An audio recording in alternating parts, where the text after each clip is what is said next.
вырасту, я хочу стать знаменитым скрипачом и выступать на концертах.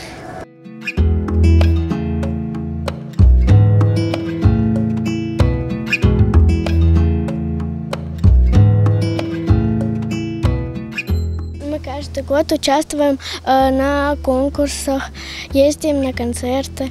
Я очень люблю музыку. Я играю на скрипке 7 лет, потому что мне понравилось, как мой папа играл на скрипке, и мне тоже захотелось.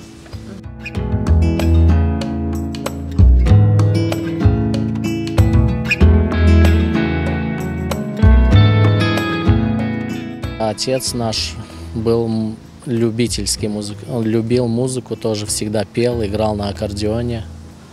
И вот мы тоже с детства любили, я, сестра, пошли сами на музыку, закончили.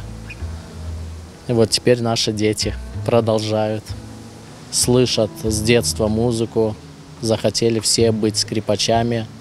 Я никого как бы не заставлял ни играть, ничего. Сами захотели, сами решились, ну и я привел их.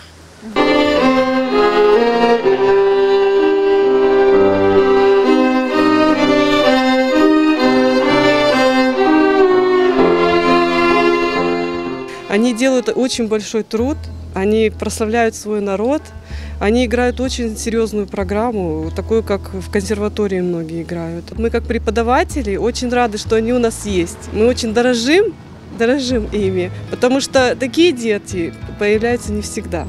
Вот это счастье, что они у нас есть.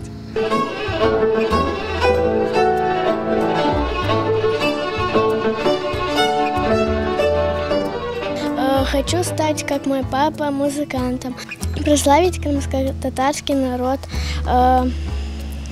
и стать знаменитым.